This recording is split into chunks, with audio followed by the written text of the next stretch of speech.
Hi, Janelle. Are you at a birthday party right now? I'm at a paint event with this is my cousin Cherie and my cousin Irina. Hi. Hi, Irina. How are you? Wait, why don't we do it with them? Painting. We're painting. Here, I'll show you. Hold on. Let's do it while we're painting. He wants to see your painting. All Joe right. Lynch wants to see your painting. Show him your painting. That looks like Van Gogh. That looks like Van Gogh meets Peanut. Yeah, Van Gogh, right? But with a mix of Charles Schultz and Peanut. Yes. Yes. I love So how I love how we're gonna do this interview like this. This is awesome. I'm sorry. I'm sorry. Mm. Yeah. No, my I God, love please. the- Hey, you're taking your time out of your Sunday to paint to talk to me. I should be honored and saying sorry to you. No, but I loved the movie, and like you and Barbara Crampton, like you can never go wrong. Never, like never. Stop, Mayhem please, is one of please. my You're favorite killing me. movies. You're killing me. Don't stop with all, like you gotta quit it. Like, How did the idea kind of manifest for you, though? Like, well, I how mean, did this happen? how did this happen? You know what it Yeah. was? The goddamn pandemic happened, and Barbara Crampton sent an email, and Uh-huh. I got to admit, like, I had just started to become friendly with Barbara. Barbara's friendly with everybody, and she had emailed me and asked, would you be interested in this script? The script was done 15 years ago. Now it was the script that Stuart Gordon was developing with the writer Dennis Paoli, and it was cool, but it's ultimately not the movie that we ended up making because it was two male protagonists. It didn't have a lot of the elements that I wanted to put into it. So really, it was getting that email and then kind of just saying fuck it and taking the leap and saying, I want to do this. I think this is cool, but what if we did this? And if you guys want to do that, I am totally down to do it. I will put 250% into it. If you don't, no problem, no harm, no foul, good luck. And shockingly, they came back and said, we like your idea. And that was, once that happened, then the floodgates opened with all the different ideas. And, like what you see on the screen is kind of the end result of a lot of great collaborations with people. We got a great cast. We had, a lot of really cool, like crew members who were able to kind of contribute. But this was something for me that I've always wanted to do a gothic horror movie. I always wanted to do a sexy movie. I wanted to do a body kind of horror movie. And this kind of satisfied all of them. I have to tell you, when I was watching it, it kind of reminded me a little bit of like a true old school horror movie and like a little bit In the Mouth of Madness, just Oh, because yeah. of the aspect and the psychological aspect of it. Mm-hmm. Oh, But absolutely. how did you kind of see? I love you. Drive safe. Love you. How Drive did you- safe. Joe Lynch loves you too. So how did you kind of why the psychological aspect? Because I love when movies go psychological and you kind of have a psychiatrist that loses their mind a little bit, because you never get that. And it's really, horror can go in so many different directions. And to see you kind of dive into that aspect, like it was wild. Like, I'm so why glad. a psychiatrist? I'm Go really ahead, glad you I'm picked up sorry. on that, Janelle. No. I'm really glad you picked up on that because what the movies that inspired me for this movie. One, two that were incredibly tethered to this like Lovecraft universe. Have you ever seen Reanimator and From Beyond? Yes, it's one of Okay, my favorite so movies. perfect. Well, I don't know if you noticed, but this takes place in the same hospital as Reanimator. It's the same No exact one. shit. Did I just Oh blow my your mind a God. little bit? It's Yes. Miskatonic University, down to the same building. It's all in Oh the my we gosh. we recreated hallways. The security guard in the Reanimator, the first Reanimator Yes. movie, his son plays the security guard in this. Oh my There's gosh. all these little connections that I wanted to make sure worked. And if you know those movies, the protagonists are in one form or another scientists. They're doctors. They're pathologists. They are people of a certain intellect and intelligence. And then if you look at a lot of the erotic thrillers that I was watching, a lot of the people that are in those are psychologists psychiatrists, people of science. And I always find them as, at least in these genres, really fascinating archetype to jump into, because there's something about those types of characters where you go, they look smart. They seem smart. They wouldn't be that stupid to do what they're gonna do, and yet they do it. And there's something very humanistic about seeing intelligent people become fallible and become human. Look, I love an everyman movie just like everybody else. Like I am an everyman in certain respects, but there is something exciting about seeing someone like Heather's character, who is a school psychologist, and she is, she's written 3 books, and she's pretty much hit the cusp of all of her goals in that profession. She's got a private practice. She's got tons of clients. She's probably got, some kind of fame and notoriety based on her books. And we've taken her to a level of like complacency to make it go, well, what would happen if she, in the boredom of her life, that she's hit every, check mark in her list, what happens if we test that?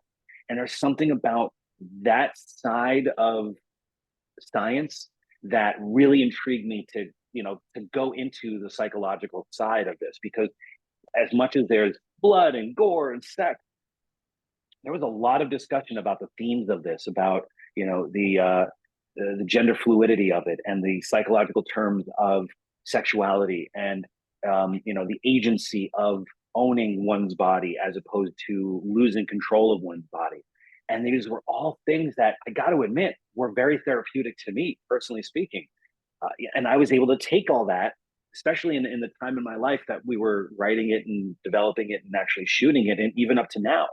I was going through a lot of changes in my life. And to be able to work a lot of that shit out in the movie was fantastic, because and the best part is for a lot of people to come up to me and say, oh my God, I know exactly what that something made me feel while watching this movie, and this is what it was. And I'd go, same thing. There's something really fun about being able to work through your issues in your art. And boy, oh boy, did I work out some issues. But I got to do it while throwing blood against the wall and watching, and watching famous people have sex on camera. It's the life. Cathartic. Like it's totally cathartic. And to see Heather Graham play a character like that, like I felt like that was so outside of anything she has ever done. And it was amazing to see her and Barbara Crampton, both very strong female characters, and both, you always give us that. You always give us like a real, and as a writer and a woman, like, especially in the horror field, it kind of like, I was at some conventions a couple times, and like I got asked to come in and interview, and like I was the only girl there, and I'm like, and they're like, what are you doing sick here? Let me ask you something, Janelle. Are you sick of the women in horror panel, or the women in film? Like, it's got to be, you have to have the label of women in, or honestly, and I empathize with you, because every time I hear strong female character in a movie or whatever, like I did a panel with Salma Hayek years ago at Comic-Con, and the question was, what is it like having a strong female character in your film? I'm like, why does it matter if she's male or female? Like, I think the more that you, and I wasn't calling the guy out, but it's like, the more that you just, why don't you just call it a strong character? It'd be like, why? Because it's a novelty that a female character just happens to be strong. Now, that's also coming off of the context of almost 100 years of cinema alone, let's say, that relegated the woman to the housewife, the mall, the victim. Like, there's so many archetypes, and it's a shame. It's not fair. And every movie that I've done, especially this one, because I went into this, and I hate that I have to kind of reiterate this novelty of, I wanted to make this movie from the female gaze. And that's only because there's been so many of these types of movies, body horror films, and psychological thrillers, erotic films, that are shot and filmed and edited and marketed for the male gaze. And I'm hoping that this is at least one film in many, especially now that we have so many directors who just so happen to be female, are making such a dent in the genre, in film and writing, yourself included, by doing that, all we're doing is we're bolstering and hopefully blurring the lines so that when you hear, you know, something in film, it's art, like writers in film, not women in film, or, you know, like the strong female gaze or strong women characters. Why can't they just be an erotic gaze, or why can't it just be strong characters, you know? So hopefully the way that we kind of position this movie, especially that we're casting, you know, older women in the film, I hate that that's a novelty. I hate that that's an exception to the rule.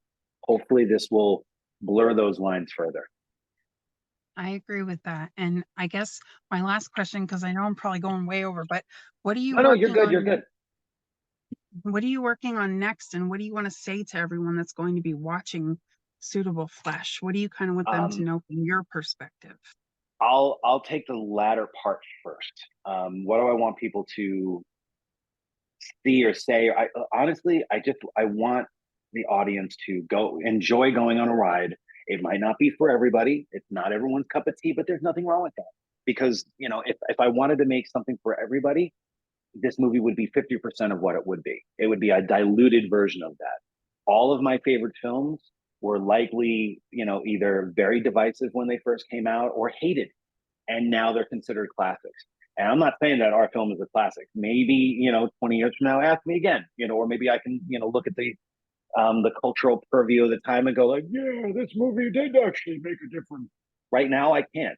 I'm so tethered to it and so close to it now that, like, frankly, I'm kind of sick of it, you know. But that's every filmmaker goes through that. You just get sick of the process so much. But also incredibly proud of it, and I want people to enjoy it, embrace it, hopefully see it, you know, as not just a, you know, positive progressive step forward for horror, you know, in terms of an enjoyable story that just so happens to have, you know, the older women in it, for example.